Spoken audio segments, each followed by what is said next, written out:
Hello everyone, welcome to another video of reading comprehension. We will apply different reading strategies and techniques. We will learn how to apply them on a reading text so you can use it for any kind of preparation for your reading exam, whether it's a international exam or your board exams whatsoever. These are the AKUEB papers, latest ones for higher secondary HSSC, so you can take help. So let us start without wasting time. It's a reading passage, it's a reading comprehension.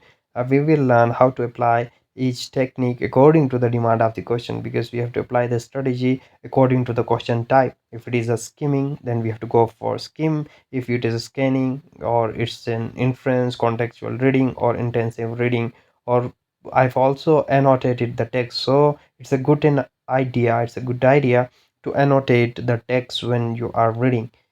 So let us jump into the questions.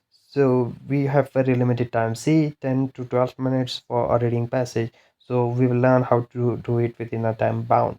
Begin with the first question. The rising action of the given passage is when the author. So I'll read the first line that what the text is about.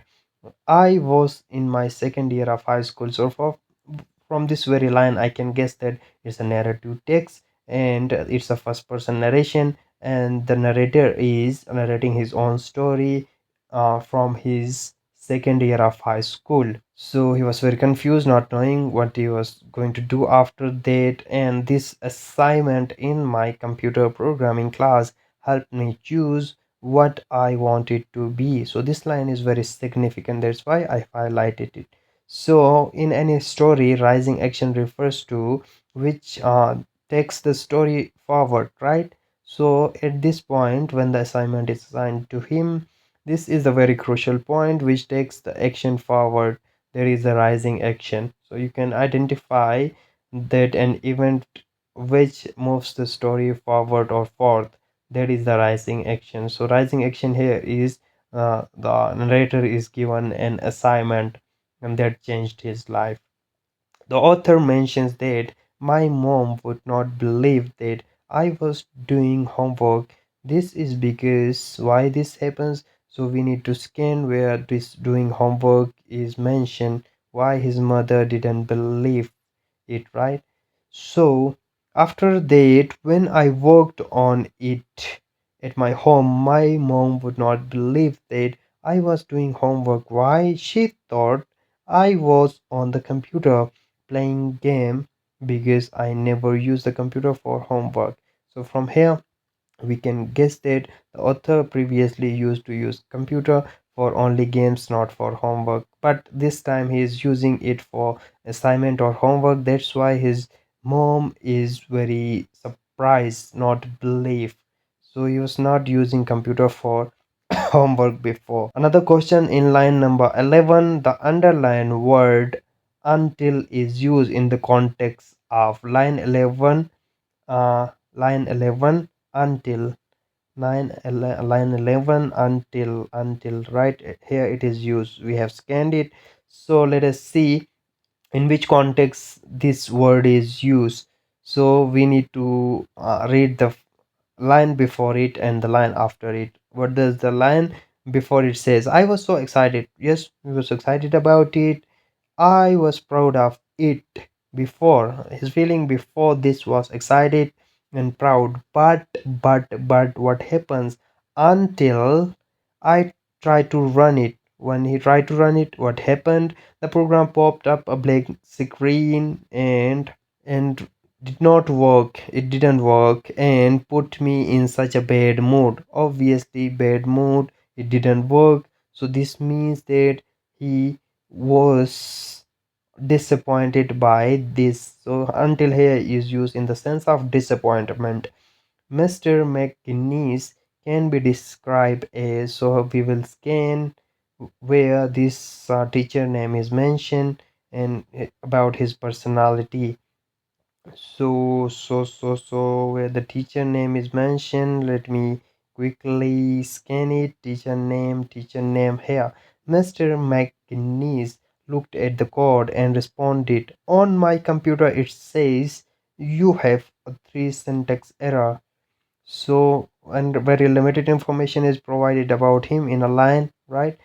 So here from this information we can guess that the teacher is a good observant. Why? He quickly identified the mistakes. He's not indifferent. If he is indifferent, he won't respond to the student. He responded to the student and support him and quickly identify the mistake. So you can say that he is a good observant.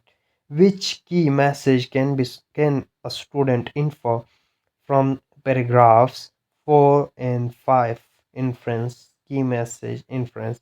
Paragraph 4 and 5. Let us quickly glimpse of paragraph 4 and 5. This is paragraph 4. We have already read this one.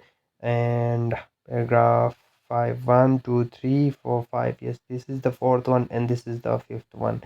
I finally found the commas and was feeling that it was going to function this time. I looked for comma mistakes and could not find something else that would not make it work. It made me think that maybe program is not for everyone.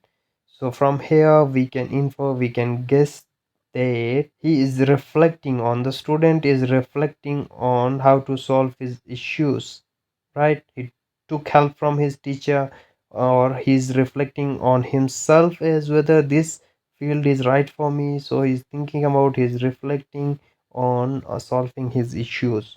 Which of the following literary device is used in the underlined phrase in line number 22? Line number 22, line number 22, where it's mentioned. This is 20, 21, 22. I was at home checking for syntax error like crazy. So like is used for indirect comparison. So it is a simile here. He's comparing himself with the crazy people. Errors. I was looking for errors like crazy people, like crazy. Alright, so it's a simile. Where we are 27. At the beginning of the last paragraph, the author's primary emotion. Focus on this word, right? Modifiers. Primary emotion. Last paragraph, primary emotion. Last paragraph is this one. At the beginning, the deadline was getting closer. So obviously your intention when the deadline gets closer. In total, it took me 2 weeks to write the program. Obviously he worked hard on it, and he was working on it at home, at school. So obviously he was working like crazy people. So it's a stressful situation, isn't it? So it's stressful. The author's journey can be best described as transformative. Yes, initially he was a non-serious student. Later on he transformed into a very serious student who was working at school, at home. So it's transformative, transformation, complete change. He has completely changed his personality.